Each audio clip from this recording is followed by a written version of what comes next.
Donc vous nous racontez un petit peu la délivrance, la fin de match, ça a été dur ou finalement non, ça a été quelque chose de relativement confortable, maîtrisé?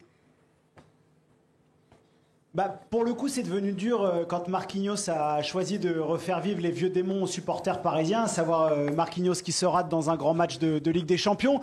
Mais donc la fin, il y avait un petit peu de stress. Après, vers la 87e, ça a commencé à se détendre. Lucas Hernandez a joué de roublardise et a agacé un peu les Gunners et l'arbitre. Et puis à la fin, honnêtement, délivrance de fou. Les joueurs, Luis Enrique, tous sont rentrés sur la pelouse. Le staff, voilà, c'était très très beau moment. Et puis le public a été formidable. Je parle pas que du virage, parce que c'est vrai que d'habitude c'est toujours la tribune Auteuil. Là c'est vrai que tout le stade ce soir a été à la hauteur. Merci Giovanni, vous annoncez, vous attendez plutôt les coachs qui vont débarquer dans un moment, Arteta donc et Luis Enrique. Regardez, ces images sont en direct, le coup de sifflet final a retenti.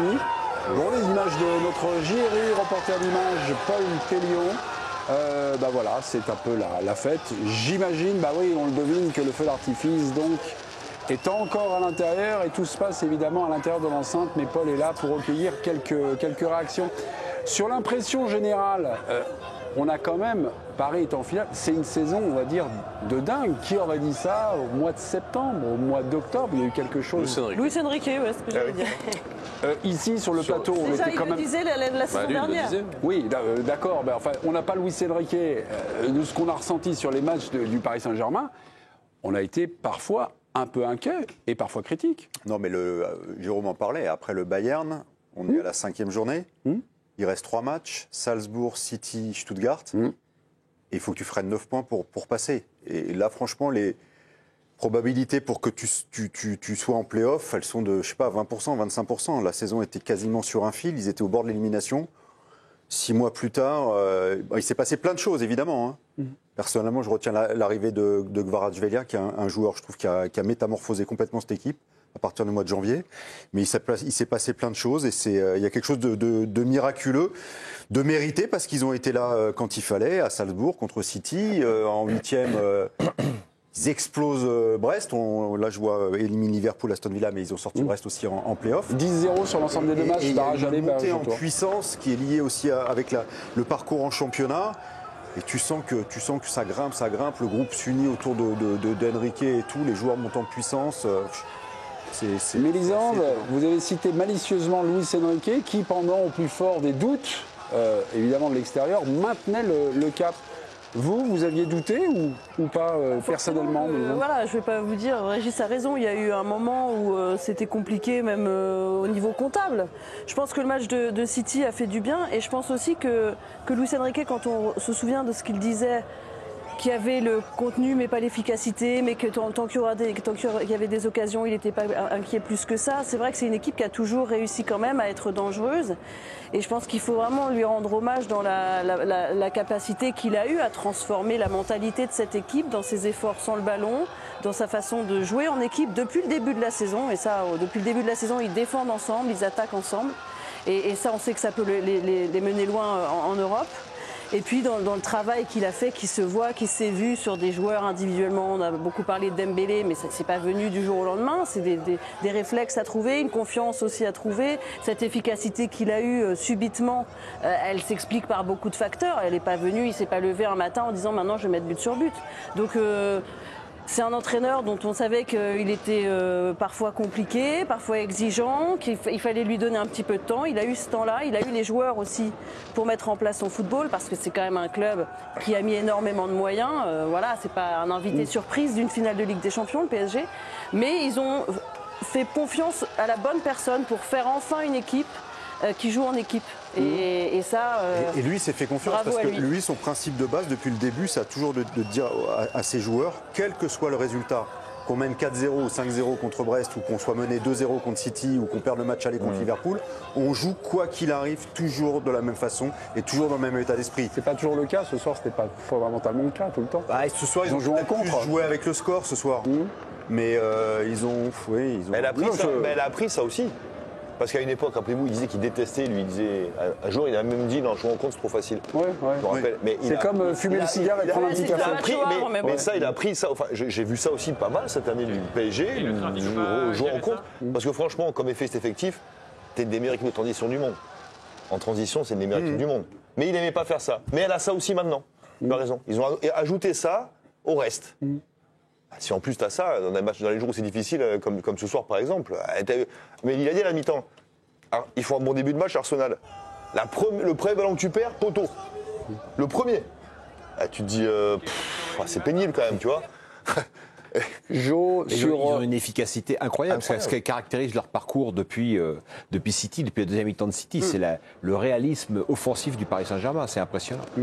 Jo, qu'est-ce qui a fait tourner du côté positif la saison? Alors, il y a eu, à un moment, il y a eu une thèse, il y a eu une lecture, il y a eu l'arrivée de Gvara, ce petit électron libre, voilà. C'est un élément. Oui, un élément. Mais c'est que vous avez relevé. Il y a également la constance de Luis Enrique. Il y a la métamorphose de Donnarumma. Ouais, quand même. Aussi, ouais. Je l'ai pas vu la métamorphose, mais bon. Si. Parce qu'il était nul avant, c'est ça? Mais non, mais au Bayern, Enrique lui fait même pas confiance. Il met sa faune. Arsenal, mais quand tu vois le match de Donnarumma à Arsenal et les deux matchs au mois d'octobre, les deux matchs qu'il fait contre Arsenal là au printemps. Qu'un gardien puisse parfois, Jérôme, tu sais sans doute ça mieux que moi, qu'un gardien puisse parfois être moins bon sur une courte période, c'est arrivé à tous les gardiens, tous les grands gardiens. Courtois, des fois, fait 2 mauvais matchs. Le problème de Donnarumma, c'était pas. Voilà, je sais que toi et moi, on était d'accord sur le fait qu'intrinsèquement, c'était un super gardien. Mais au PSG, il ne t'avait jamais fait gagner un match à élimination directe. Jamais. Je me trompe ou pas? Sur la première phase de poule, il n'est pas à la hauteur. Non, mais au-delà de ça, dans les matchs importants, 8e, quart, il n'a jamais fait un match gagnant. Cette année, il te fait passer en 8e, il te fait passer en quart, et on en reparlera tout à l'heure, pour moi, il te fait passer la demi aussi. Ça veut dire que dans les gros matchs, ce gardien s'est transformé complètement. Et pour Donnarumma, le virage, pour moi, c'est à Liverpool. C'est votre allié, Donnarumma. Vous a demandé un appui. Est-ce que vous êtes d'accord avec ce constat, finalement? Il y a eu aussi l'avènement d'un gardien dans son club. Avènement, je pense que c'est un gardien qui avait déjà au plus haut niveau fait ses preuves. Il a quand même gagné l'Euro. Quel terme vous choisissez? Parce que la là, confirmation et surtout le fait d'avoir autour de lui, c'est comme pour un gardien comme pour tous les autres joueurs, un club qui travaille bien, un staff qui travaille bien, qui a su le mettre en confiance à un moment donné. À chaque fois qu'il prenait une frappe, il fallait faire jouer Safonov à un moment donné. Mais ici aussi, c'était lunaire. Je veux dire, j'aime beaucoup Safonov, enfin j'ai rien contre lui. Mais à un moment donné, il y a un écart entre les deux pour le coup. Il n'y avait pas de débat. Mais je te rassure, Mélie, quand vous avez un gardien de ce niveau-là, vous le mettez en confiance. Non, mais Mélie, je te rassure, il fait encore partie des gardiens. Que ce soit ici ou ailleurs et jusqu'à hier soir, où ça suffit toujours pas aux gens, je te rassure. C'est fait partie des gardiens dans l'histoire du PSG où tu diras il est toujours accompagné de quelque chose de douteux. Malgré tout ce qu'il fait depuis 3 mois. Ça ne suffit pas aux gens. Moi je vous dis aujourd'hui, ça serait complètement stupide, il faut garder ce gardien.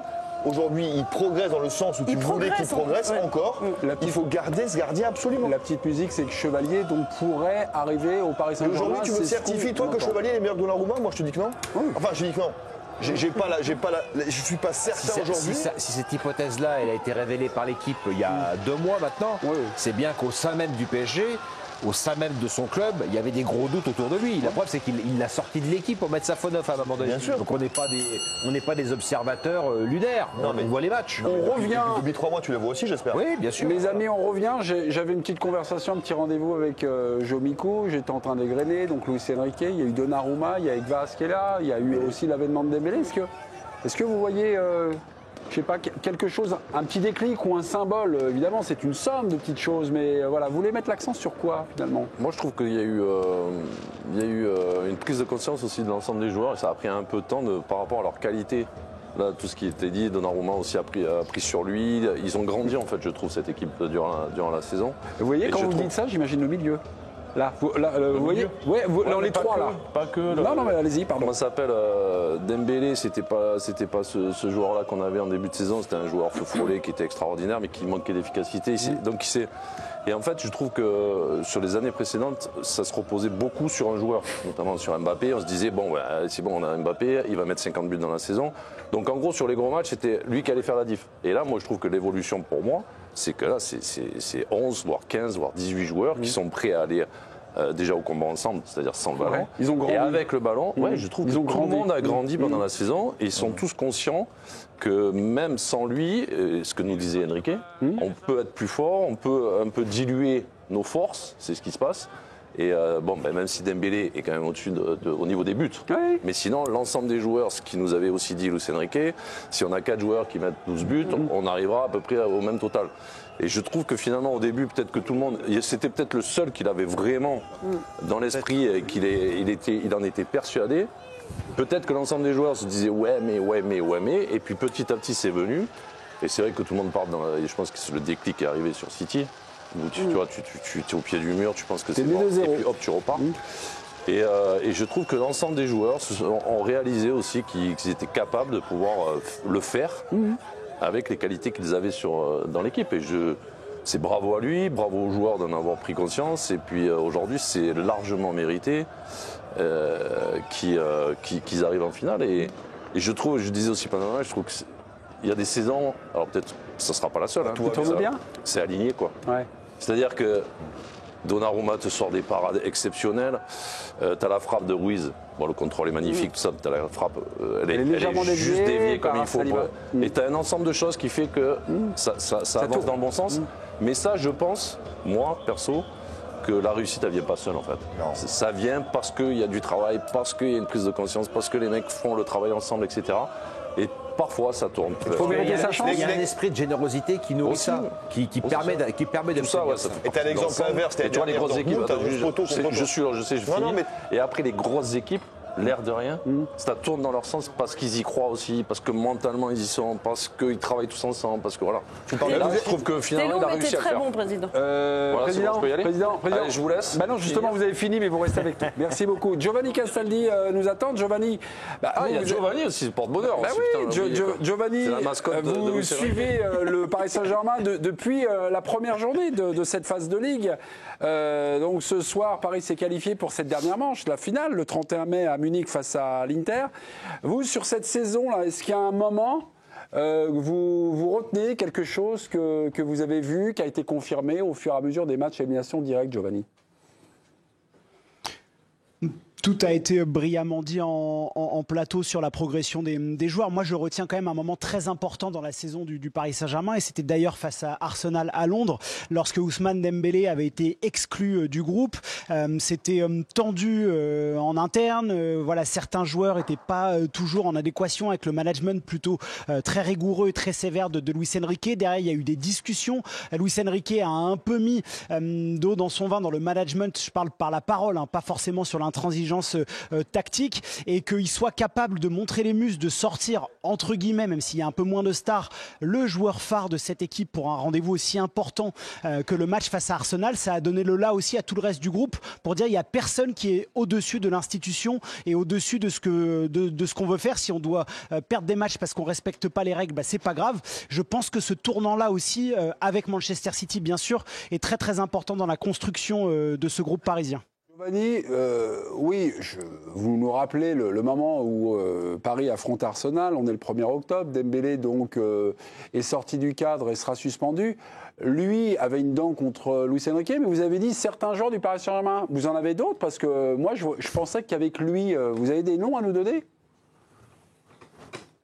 Bon, c'était pas une dent contre Luis Enrique, c'est juste que voilà, il est très dur dans sa manière parfois de s'exprimer, et plusieurs joueurs, notamment des cadres, je vais pas donner plus de noms mémés que Ousmane Dembélé qui était sorti, mais c'est vrai que voilà, il y avait des retours qui étaient on n'aime pas toujours comme il nous parle, la manière qu'il a de faire, et il y a eu une discussion entre les cadres et Luis Enrique, et derrière ça s'est apaisé, mais c'est bien quand on se dit les choses. Je pense que les Johan, Jérôme qui ont été des anciens joueurs, je pense qu'un groupe qui se parle et qui se dit les choses est plus positif.